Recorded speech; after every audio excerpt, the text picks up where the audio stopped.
Chapter 6. Napaigtad ako dahil parang gumalaw ng konti si Mildred. Napatingin agad ako sa mukha niya at tama nga ako, kanina pa ito nakadilat, may umagos na mga luha mula sa kanyang mga mata at lang minuto ata siyang natulal, kaya naisipan kong kunin ang atensyon iya. Hey, are you okay? Nag-aalala kong sambit sa kanya, di niya naman may galaw ang leeg niya kaya gaming position lang siya. Di ko may galaw ang katawan ko, mahina niyang sambit, halos hindi ko na ito madinig, parang dinurog ang puso ko ng walang dahilan. I softened when I saw her eyes trying to be strong, alam kong malaking impact sa pagkatao niya dahil babalik na naman ang trauma niya. You need to rest. Just sleep, okay?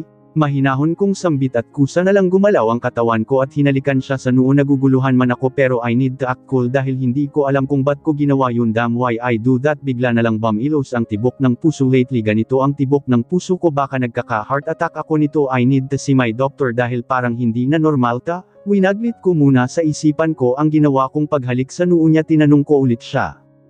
Are you okay? Tanong ko sa kanya, wala na kasi akong masabi at nahihiya akong tingnan siya ng diretsahan dahil sa ginawa ko. Am I distracted by her? Yan ang tanong na di ko masagot dahil di ko alam kung ano bang nararamdaman ko. Ang alam ko lang ay naging mabait ako sa kanya. Why mahina niyang sagot. Nakikita ko sa ekspresyon ng mukha niya na hindi ito makapaniwala na ginawa ko yun. She know me as a heartless guy, and I didn't blame her for thinking about me that way. Nakita mo ba ang gumawa sa'yo nito? Pag-iba ko ng USA pan dahil awkward na ang hangin sa loob ng kwarto niya. Sok. Ba't ko ba kasi ginawa yun? Ano bang nakain ko at ginawa ko yun? Si Mona, sambit niya na ikuyom ko ang mga kamao ko. Ano ba talaga dahil si Mona naman ang kasama ni Aris sa paghahanap sa kanya at is also assure me na hindi so Mona ang gumawa nun. Naguguluhan ako at di ko alam kung sino ang paniniwalaan ko. Are you sure na si Mona? Tanong ko dahil litong-lito ako. Not really sure, sagot niya sakin. Kumunat naman agad ang noo ko dahil sa sinabi niya. Is she for real? Are you kidding me? Inis kong sambit sa kanya dahil namimintang siya tapos hindi siya sigurado. I'm not really sure if that's Mona. Magkamukha sila but they have differences. Sambot nito. Nag-isip muna ako at unti-unting nalinawan. Agad naman akong tumayo at tinawagan si Aris. Bumili kasi sila ni Mitch ng pagkain. Hello master, wait lang muna, di pa nga kami nakadating ni Mitch sa Jollibee. Sambit niya Sok, wala akong pakialam kung kumalam ang tiyan ni Aris, ang importante ay malaman namin kung sino ba talaga si Mona. Come here ASAP. Yan lang ang sagot ko sa kanya at pinatay agad ang cellphone. Bumalik naman ako sa upuan ko at napatitig na lang ako kay Mildred. She's better pag hindi siya mukhang irritable. Why are you looking at me like that? Mahina niya paring sambit. The truth is I don't know why. Looked at her like this, di ko din alam why. Looked at her deeply, my action speaks louder than my words. Nalilito ako sa mga nangyayari, mas nalilito ako ngayon sa mga ginagawa ko. I just want to make sure that you are alright. Yan na lang ang sinabi ko dahil baka ay na ako makasagot ng tuluyan sa kanya. Am I dreaming? Sambit nito habang di makapaniwalang ginawa ko yun, pati nga ako hindi rin makapaniwala. Natawa na lang ako dahil sa sinagot niya kahit alam ko ang babaw lang ng sinabi niya, ngunit natawa ako. You're drooling, na nakangiti kong sabi sa kanya. Yan lang ang sagot niya sakin, napangiti na lang. Alco, you're strong. Di ko alam na ganyan ka pala katapang. I thought maarte ka lang at spoiled brat. Sambit ko sa kanya. Bigla namang nanlaki ang mga mata niya. Natawa na naman ang isipan ko nang dahil sa reaction niya. Di ko alam kung ano bang nakakatawa sa kanya. All I know is she made me laugh even in the smallest thing. That's weird. Hindi ahoy, for your information, di ako pinalaki ng parents ko ng ganun. Sinus niyag sambit sakin. Gusto kong sabihin na ang cute niya but I stopped myself before I embarrassed myself again in front of her. Okay, sabi mo yan na lang ang sinagot ko sa kanya. She just rolled her eyes on man. Ngumiti na lang ako sa kanya.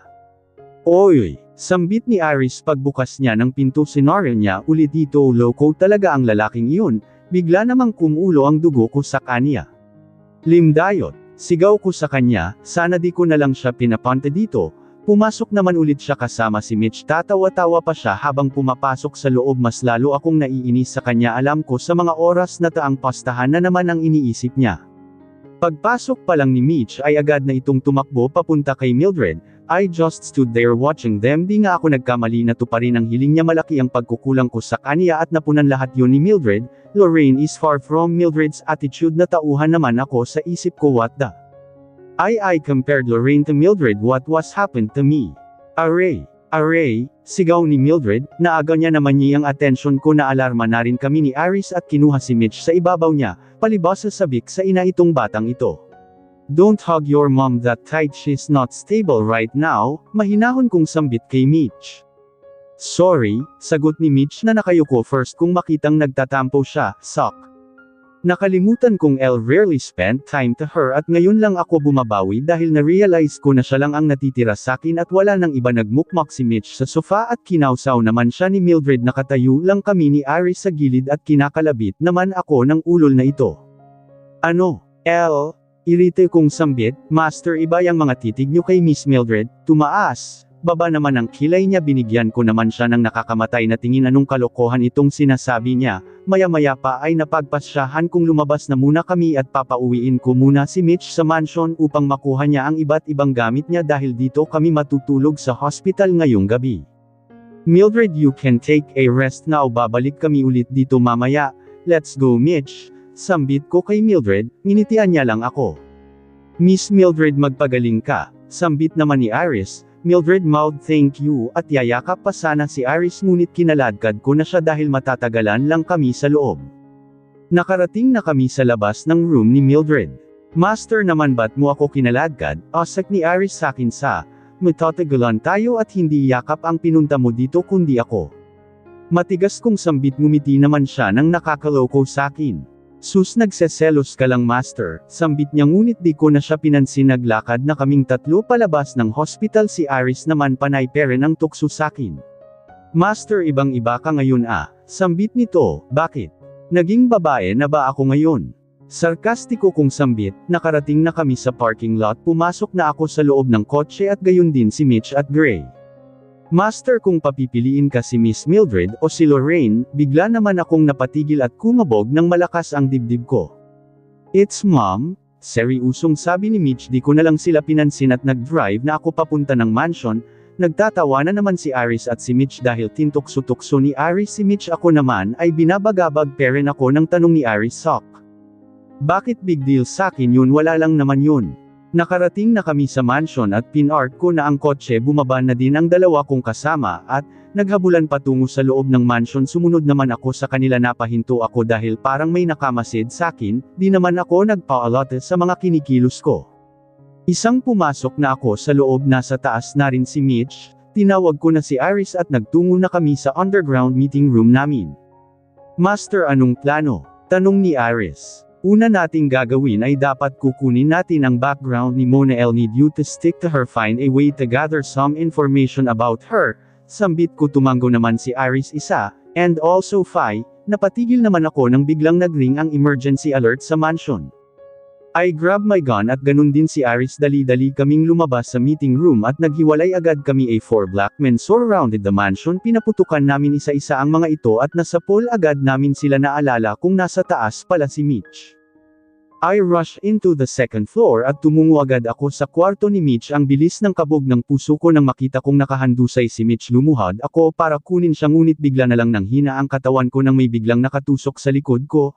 I grabbed it and it was a tranquilizer na may pampatulog. Nanlabo agad ang paningin ko at may nakita akong figure ng babae na pumasok sa loob ng kwarto ni Mitch at humalaklak ito na para bang nakakatuwang tingnan na nanghihina ako.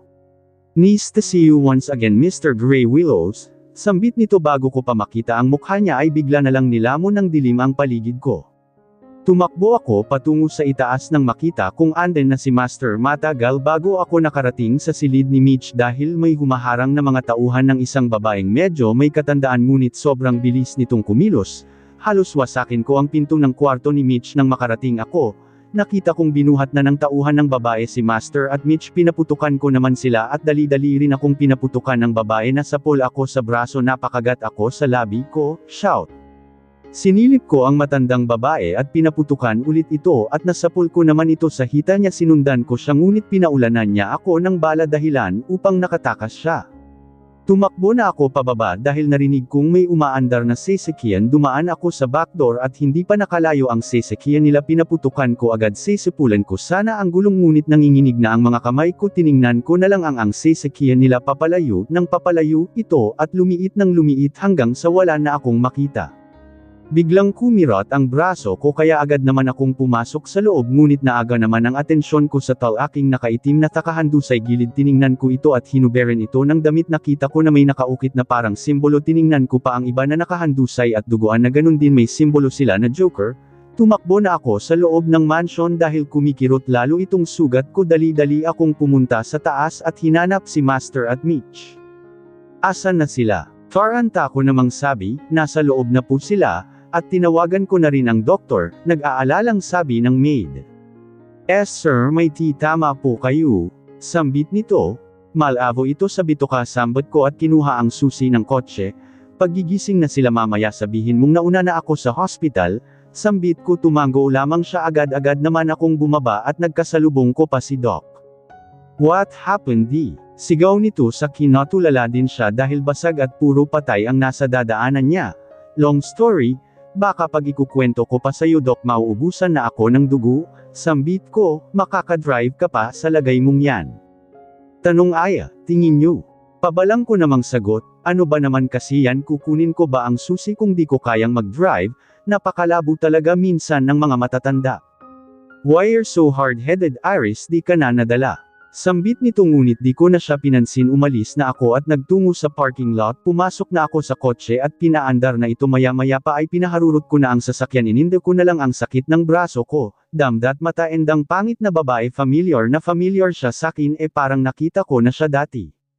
Malalim ang iniisip ko at hindol ko na malayang nasa hospital na pala ako. Hindi ko na muna inisip ang matanda at nagtungo na sa loob. Agad naman nila akong inasikaso, pinatulog nila ako para hindi ko na maramdam yung sakit.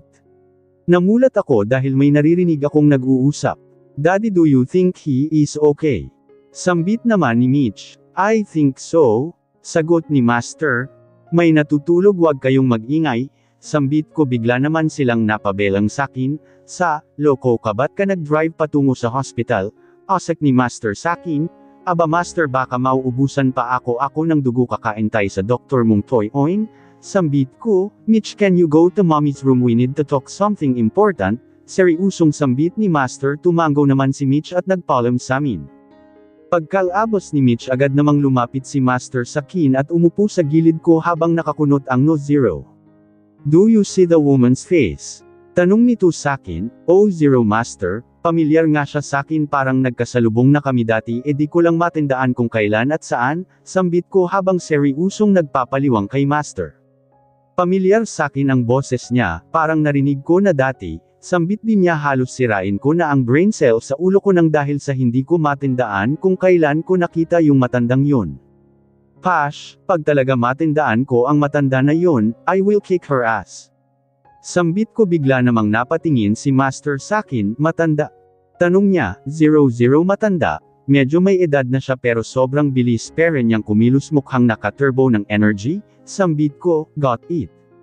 Sambit niya, do you remember nung iniwan kita sa daan dahil may muntik tayong nasagasaang matanda? Sambit niya, bigla ko namang naalala ang mukha niya. 00 nga siya ngayon, yet ba't di ko agad nakilala, grabe kasing transforma sayon ang ginawa niya. Yung muntik naming masagasaan ay parang pulubi at yung lumusab sa amin sa mansion ay parang hasyandera. 00 nga Master, siya yun. Sambit ko, and why the heck she do that, may atraso ba tayong malala sa kanya? Tanong ni Master, di ba atraso yung muntik natin siyang masagasaan? Tanong ko sa kanya, binigyan niya naman ako ng nakakamatay na tingin. Am I joke ang Iris? Galit niyang sambit, sumeryoso naman ako. Master, maybe there's time. Sambit ko, I know, maybe it's time to call the speed catcher, we need them. Dahil unti-unti na silang bumabalik. Sambit naman ni Master na excite tuloy ako, at last babalik na ang mga ulupong. I text ko na si Wuhan. Sambit ko naman, tumango lamang siya at tumayo. We have a lot of things to do tomorrow. Huwag mong kakalimutan na may gagawin pa tayong investigasyon kay Mona. Sambit ni Master. Tumango naman ako. Copy Master. Sagot ko, pag mabuti na ang pakiramdam mapumunta ka sa kwarto ni Mildred dahil kakain tayo dun at alam kong masama kang damo kaya di na ako nagtaka kung ba't nabuhay ka pa. Sambit niya at luma-anim di ko alam kung natutuwa ba ako o mabubuweset sa sinabi ni Master. Nakalabas na si Master at ako naman ay masayang nagtatype sa magandang balita. Tauhan, hoy pangit na agent ni request kayo ni Mr. Willows by tomorrow punta na kayo dito dahil until-unti nang bumabalik ang mga kaaway ng mga Willows mabilis kong sinend ito kay Wuhan, masaya akong tumayo at naglakad patungo sa kwarto ni Miss Mildred, nakasalubong ko si Mitch sa saan dala-dala ang ice cream kasama niya ang isang security. Sir ihatid niyo na po iyang bata na yan sa loob, sambit nito, makaiyang bata ka naman parang di anak ni Master sambit ko, ngumiti lamang ito at umalisok, iba talaga basta matandang pangit. Umalis na kami ni Mitch at dahan-daang binuksan ang pinto bigla ko namang ipinikit ang mata ni Mitch dahil nakita kong hinalikan ni Master si Miss Mildred, dahan-dahan ko namang isinara ang pinto. What happened? Sambit ni Mitch, bili daw tayo ulam sa labas, palusot kong sabi at kinaladkad na si Mitch. Yes, sahod is saved.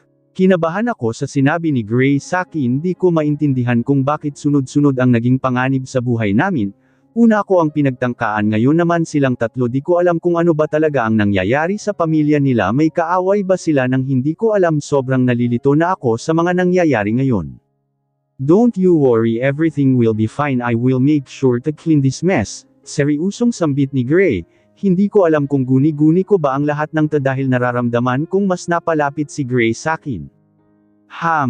I hope everything will be fine sambit ko, hinawakan niya naman ang mga kamay ko at hinalikan ito, natulala naman ako sa ginawa niya bigla na lang uminit ang pisnch ko at nginitian ko na lang siya bigla naman naming iniba ang direksyon ng mga mata namin nang biglang humajijek ng tawa si Mitch. Wow daddy, mommy you both look cute, sambit nito habang kinikilig.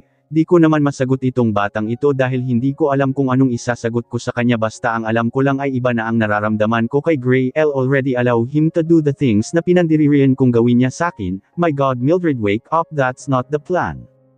Hey, punta muna kami kay Iris babalik kami mamaya dito para kumain saglit lamang kami, mahinahon niyang sambit habang nakangiti. Ngumiti na lang ako ng pilit dahil naiilang ako sa kanya, bigla siyang lumapit sakin at hinalikan ang noo ko. Sorry I did that. I can't stop myself kissing you pasalamat ka na pinipigilan kong halikan ka sa labi, bulong nito sakin, natulala naman ako at di nakapagsalita. Di ko na nga narinig na tinawag niya si Mitch, nanigas ang buong katawan ko at para akong naparalyzed na tinaglang ang kaluluwa ko nang isinara niya ang pinto. Diyos ko ano ba naman yan ba't ganun na lang siya, ano bang? Nangyayari sa kanya akala ko ba sa papel lang kami kasal hindi ko maintindihan ang nararamdaman ko dahil halos wala akong makitang rason para maging ganun siya kalapit sakin ang alam ko lang kasi di kami magkasundo at panay bardagulan kami we just want the attention of people so around us especially when it comes to Mitch na pabuntong hininga na lang ako dahil hindi ko alam kung ano ba talaga kami kasal sa hanggang sa papel lang o pati sa totoong buhay. Because of the fact that I was forced marrying him but why I acted and reacted this way. Tuldok. It's just Luhan that bother me it's just Luhan makes my heart flutter it's just Luhan who make me special but suddenly it's Gray bakit naging si Gray lahat at ang masaklap ay parang pinantayan niya lahat ng nagawa ni Luhan the assurance that he gives that warm smiles that makes me melt even though I deny it in front of him and stop myself blushing if he smiles at me, that kisses in my forehead Tandang padamdam. I hate that feeling. I don't know anymore. Last time I'm sick of his kisses. I'm sick of his smiles I feel like I want to vomit in front of him. Bigla ko namang inabot ang cellphone ko at tiningnan na ang nasa contacts ko I was surprised when saw Mona's message. From Mona, maybe now all of you are confused. Sorry Miss Mildred if you're in danger I never meant to. Magpapakalayo-layo muna ako sa inyo hanggang sa mahanap ko ulit ang sarili ko I want to clear my name in front of you. Huwag po kayo maging kampante sa lahat ng nakapalibot sa inyo I'm sure right now they have new plans for all of you please pakibantayan nyo ng mabuti si Mitch. Huwag po kayong mag-alala babalik ako sa panahong kakailanganin nyo ako and I swear once I come back here I will do the right thing I'm sorry again. Isa lang ang masigurado ko sa ngayon hindi ako ang gumawa nun sa'yo I hope all of you will forgive me once na malaman nyo kung sino ako at kung ano ako. Bigla naman akong kinabahan sa mga nabasa ko. Why she text me like this? Mas lalo tuloy akong naguluhan. If she did not do it, sino? Nag-iisip ako ng nag-isip hanggang sa napagod na ang utak ko kakaisip kaya hinayaan ko na lang. I trusted her even I just knew her for a short time. Hinanap ko ang contact number ni Lisa dahil sobrang namimiss ko na siya. Madalang lang kaming nagti-text sa isa't isa dahil sobrang busy nito sa career niya. I remember before bago siya umalis is nag-away pa sila ng boyfriend niya and that time is iniwan din ako ni Luhan. Double heartbreak namin yun kaya tuwing sasapit ang araw na iyon ay magbobonding kami at I celebrate namin ang heartbreak day namin. Wait, ano nga bang araw ngayon? Napatingin naman ako sa calendar. What the? Bukas na pala yung heartbreak day namin October 9 and malapit na din ang birthday ni Gray October 11. Then kay Mitch kailangan ko silang sorpresahin. I want Mitch to experience the birthday that she don't experience. Hope she will like it. Tinext ko na si Lisa para kahit video call na lang kami magbonding para sa heartbreak day naming dalawa. Matagal na rin siyang nawala and we used to do it. Umuwi siya ng Pilipinas ng pat ago to just celebrate the heartbreak day. Isang day lang ang itinagal niya dito. I'm so excited na baka uuwi siya this month para I celebrate namin ang heartbreak day namin. Babe, uuwi ka ba dito sa Pinas? Tomorrow is our heartbreak. I hope you will just call me. I miss you. Agad ko naman itong sinend sa kanya, at ngumiti ng mapait. Hayes, ganito talaga ang realidad ng buhay. Kahit gaano pa kayo ka-close noon, kahit gaano pa karami ang kaibigan mo, dadating talaga sa punto na mag-iisa ka at halos wala ka ng balita sa kanila. Marami kang makikilalang tao sa buhay mo, yung iba magtatagal sa buhay mo, yung iba naman ay aalis na lang bigla. Pinawi ko na sa isip ko ang mga realization na yun at nagpasya na lang natatawag ng organizer para sa birthday ni Mitch at Gray. Hello Miss Guazon, it's been a long time since we talked. Marteng sambit ni Sandy. Hayes, akala mo talaga hindi kami magkaibigan ng baklitang ta? Stop that stupidity mom. Sambit ko habang tatawa-tawa. Lokareka peren hanggang ngayon. So how's anim the life of being a wife? Tukso nitong tanong sakin. Hindi maganda kaya wag ka nang mag-asawa. Sambit ko sa kanya. Natawa na lang kami pareho. So anong event ang I organized ko this time? Sambit niya, a birthday party, yung parang tambay ang tema. Sa 11 yan gaganapin at sa beach dapat para mas maganda. Birthday kasi ng husband ko. Kailangan may videoke tapos ihaw-ihaw mga ganun basta, alam mo na yun. Sambit ko sa kanya, copy dear. Sambit niya, and also sa 13 birthday party for kids naman sa Enchanted Kingdom dapat i-held, kailangan exclusive para sa atin lang. I will pay cash. Sambit ko, yan ang gusto ko sa isang Mildred Guazon. Sambit niya, sige na I will hang up na basta i-update mo ako. Sambit ko yes dear babuo. Sambit niya and he ended the call. Napabuntong hininga naman ako. I am really excited for everything. Sana naman wala ng mga monster na magtatangka sa amin. Bigla naman ako napatigil sa pag-iisip ng pumusok si Gray at si Mitch. Ngumiti agad ito nang makita niya ako. I am melted again with that smile kaya ngumiti na lang ako pabalik para di halata na kinikilig ako. How are you? Mahinahon niyang tanong sakin. LM okay naman. Si Iris okay na ba siya? Tanong ko ulit. Masamang damo yun. Ako di mo ba ako tanungin? Seryoso niyang sambit. Nagufat naman ako sa sinabi niya. Nagda-drugs ba siya? Okay ka naman di ba? Sambit ko, I'm not. Sagot niya. Nagtataka naman ako kung bakit di siya okay, di naman siya tinamaan ng mga bala sa katawan. Tumayo naman siya ng walang imik at inaya si Mitch na lumabas ulit. Nag-aalala naman ako baka na-offend ko siya o di kaya ay nasaktan siya dahil hindi ko siya tinanong. Ang 0A naman siguro na mas asakatan siya dahil hindi ko siya tinanong na okay ba siya. Napatigil ulit ko sa pag-iisip nang pumasok si Gray ng mag-isa. Asan si Mitch? Kunot-nuo kong tanong. Pinabili ko ng ice cream. Sambit nito habang di tumutingin sakin. Hey, are you mad? Tanong ko sa kanya. Bigla naman siyang tumingin sakin ng seryoso. No, maikli niyang sagot. Nagtatampo. Tanong ko ulit. Siguro. He said softly while stared in my eyes deeply. Di ka naman inaano Kunot-nuo kong sambit asterisk. Di inaano mas concerned ka pa kay Iris kaysa sakin. Mahina niyang natawa naman ako sa sinabi niya. Pash, ewan ko sa'yo. Tatawa-tawa kong sambit. Tumingin naman siya sakin at tiningnan ang mga labi ko. This is what I want para di na ako magtampo. Sambit niya. Hindi pa man ako nakareact ay bigla niya akong hinalikan. Napapikit na lang ako dahil sinakop niya na ang bilbig ko and it was good. Nagpapalitan na kami ng halik, he was kissing passionately, halos kapusin ako ng hininga dahil sa halik niya, maya-maya pa ay humiwalay na ang mga labi niya sa mga labi ko, halos habulin ko ang hininga ko nang humiwalay siya sakin. Your lips is soft, nakangiti niyang sabi, humalik ulit ito sakin ngunit seconds lang, ano ba tayo? Tanong ko, natulala naman siya at hindi nakasagot sa tanong ko, I don't know, all I know is I am comfortably with you, kahit noon naiinis ako sa'yo. Nasasaktan ako kapag tumutingin ka sa iba, kahit noon di naman kita pinagtutuunan ng pansin, all of these feelings is sudden kaya di ko alam kung mahal na ba kita. Sambit nito, umiwas siya ng tingin, tumayo naman ito at nagpalem na lalabas na muna, di ko naman siya sinagot dahil okyupado pa rin ako sa halik na yun at lalong-lalo na sa mga sinasabi niya, so ano ako option niya? Hahalikan niya kapag gusto niya, ano ba ako sa kanya? At ano ba siya para sa akin? I hope na masasagot ko ang mga tanong nato dahil ayokong sumugal sa taong hindi sigurado sakin. After that passionate kiss, I don't know how to face her again. Ba't ko ba kasi ginawa yun? Nabwebwesit tuloy ako sa sarili ko, damn that feelings, bakit parang iba ang nararamdaman ko sa kanya? Lahat ng sinagot ko sa tanong niya ay totoo, hindi ko alam kung bakit. Dahil lahat ng nararamdaman ko ay biglaan, kaya hindi ko alam kung mahal ko na ba siya o gusto ko lang talaga siyang halikan. I sound like a jerk right now but that's the reality.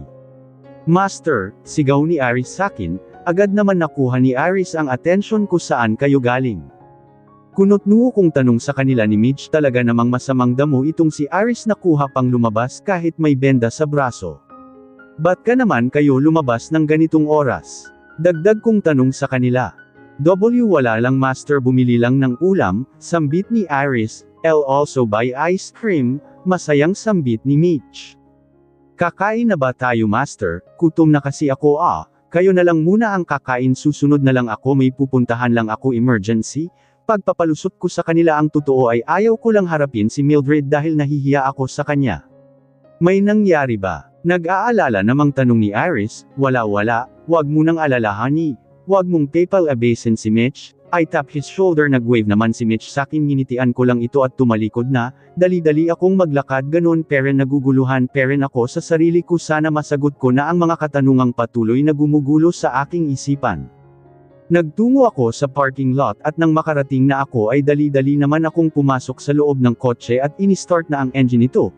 Pinaharurot ko na ito patungo sa bar, wala na akong ibang mapupuntuhan kundi doon para mabawas-bawasan itong insip ko.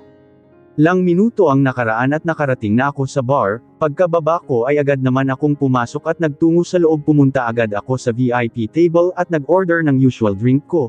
Huminga ko ng malalim at inilibot ang tingin, ganon peren ng bar na puno peren ng baili owner yung tao. Here's your order sir. Nakangiting sambit ng waiter at inilapag ang inumin ko, tumango lang ako at nagsalang na ng alak sa baso, ininom ko agad ito. Hey pretty boy, don't, dahan-dahan ka lang, sambit ng isang babae, napakunot naman ang noo ko sa sinabi nito. Why are you here? Go back to your table, istrikto kong sambit, you gusto ko lang namang samahan ka, sambit nito, tiningnan ko naman siya ng masama at umalis naman siya agad. Inom peren ako ng inom ngunit ganun peren may gumugulo peren sa isipan ko, saklintek naman na babae na yan. Pash, alam kong dito lang kitang makikita, sambit ng familiar na boses sa likuran ko, agad naman akong napalingon, napakunot naman ang noo ko nang bigla-bigla na lang siyang sumusulpot, ano bang nake ng laalking ta? Ba't ka andito? Di ba may benda ka pa? Nakakunot noo kong tanong sa kanya, maliit lang ta. Sagot ko sa kanya, umuling naman ako, ba't ka pumunta dito? Walang gana kong tanong, alam kong may nangyaring halikan sa inyo ni Miss Mildred, binigyan niya naman ako ng nagtutuksong tingin, di ko naman siya pinansin dahil biglang kumabog ng malakas ang dibdib ko. Pash, wala yun, nabigla lang ako kaya naghalikan ko siya, sagot ko, di ako naniniwala.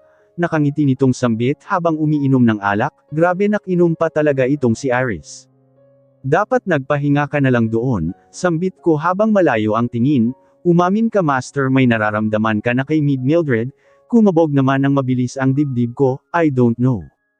Dahil si Lorraine ang mahal ko simulat sa pool, di Lorraine lang ang minahal ko, pero bakit ganito pag andyan si Mildred, iba ang sinasabi ng puso ko, sambit ko at uminom ako ng alak, kasi undenial kayong dalawa, halata naman talaga na gusto nyo ang isa't isa, sagot nito habang tatawa-tawa. Hindi ako pwedeng magkamali, Iris. Si Lorraine ang mahal ko, ayaw kong pagsisihan sa huli ang isang bagay na dala na ako noong huli. Seryoso kong sambit, paano kung tama ako? Alam ko sinasabi mo lang yan para manalo ka sa deal natin, sambit ko. Hindi, kahit matalo pa ako gusto ko lang umamin kayo kasi kapag patagal ng patagal yan master nako kayo ang maghihirap kayong dalawa ni Miss Mildred, yung mga tingin mo. Yung mga nararamdaman mo sa kanya na hindi mo nararamdaman noon. Yung pagiging sweet mo sa kanya bigla. Ginagawa mo ba yan sa kanya noon, di ba hindi dahil nga may na-develop ng feeling sa inyong dalawa ba't ayaw nyo pang aminin? Si Miss Mildred din ayaw umamin, mga undenial, mahaba niyang sabi sakin, bigla ko namang naalala lahat. Mula noong ipinakasal siya sa akin ng sapilitan wala akong pakialam sa pakiramdam niya, ayaw ko nga siyang halikan dahil wala akong nararamdaman sa kanya. Noong una ko siyang dinala sa mansion ayaw kung hawakan ang nga gamit niya dahil bukod sa maarte siya ang ingay-ingay niya pa di ko siya binibigyan ng pansin kahit alam kong nagpapapansin siya sa akin. Napangiti naman ako nang bigla kong maalala yung panahong inaway niya ako dahil sa molds room ko siya pinatulog ngunit hindi ko din nagawa dahil nga naging pala desisyon siya at pumunta sa guest room ng mansion. See? Yang ngiti na yan master naman umamin na kayo, Iris frustratedly said.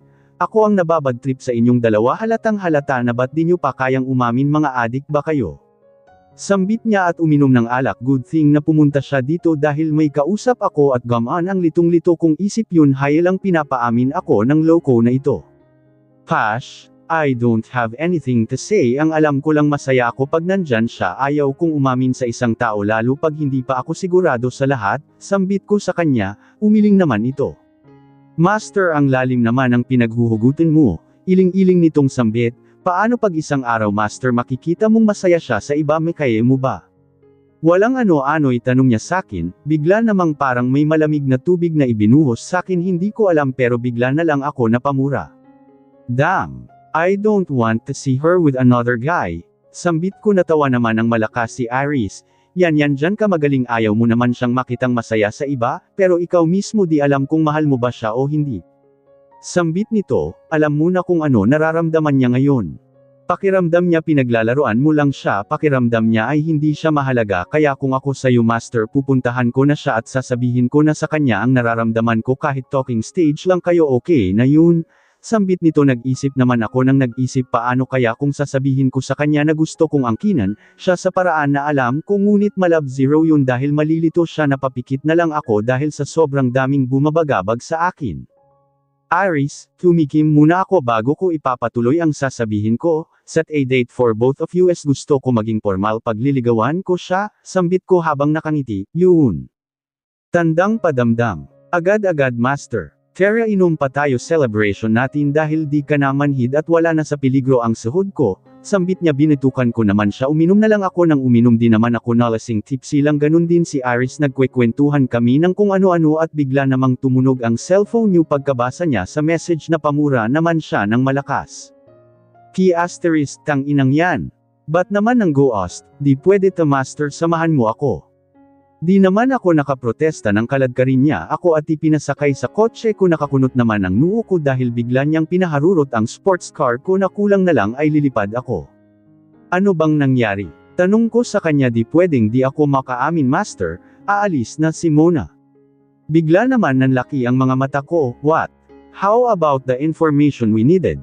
Sambit ko, ako nang bahala dyan, alam kung hindi siya yun at sinabi niya na sakin kung sino ngunit hindi ko pwedeng sabihin sa'yo master, manahimik ka na lang dyan, siguradong mapapainom ulit tayo ng alak mamaya.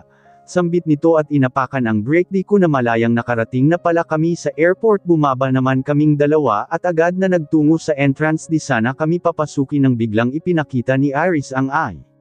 Di niya pumasok naman kami agad at nilbot ang airport. Shit. Sigaw niya, natawa naman ako, yan ang napapala ng mga torpe. Sambit ko habang tatawa-tawa. Di niya naman ako pinansin dahil bigla na lang siyang tumakbo patungo sa nakatalikod na babae at bigla itong niyakap. Plumate naman ako sa kanila. Master, I'm sorry, sambit niya. Tumango lang ako at umupo sa gilid. Hey, wag mo siyang alalahanin, kailangan mong makinig sakin. Sambit ni Iris. Natawa naman ako, ang badoy. Iris, it's not the right time for us. Sambit ni Mona, no, kaya kung maghintay ng matagal Mona, kahit lang taon pa yan hihintayin kita. I really loved you. Sambit ni Iris. I love you too, Iris. I hope you will wait for me until I return here. Sambit ni Mona. Hinalikan naman siya ni Iris at niyakap ng mahigpit. Nagpaalam na si Mona at dahan-dahan itong tumalikod. Sinundan namin siya ng tingin hanggang sa hindi na namin siya nakita. Tara na? Sambit ko kay Iris. Parang nawalan siya ng lakas at di na umimik na tahimik na ito at bigla ko naman siyang kiladkad. Nagpakaladkad na lang siya sakin patungo sa sasakyan at nagbalik ulit kami sa bar. Uminom lang ito ng uminom, ganon din ako. Akalain mo yun, master, naiwan ako sa ere. Umiyak niyang sabi. Tumanggo lang ako. Tumayo ito at sumayaw. Lasing na kaming dalawa at sumayaw na rin ako sa dance floor. Ganon din si Iris. Nang magsawa kaming sumayaw ay humiga kami sa couch at nagtawanan. Mga boss, magsasara na kami madaling araw na post-ambot ng isang waiter. Ako ang nagmamay-ari ng bar ng ito, kaya isarado nyo na yar. Sigaw ko at humiga sa couch. Ganon din si Iris. Dahil sa sobrang kalasinggan ay hindi ko na alam ang sunod na nangyari dahil nakatulog na ako.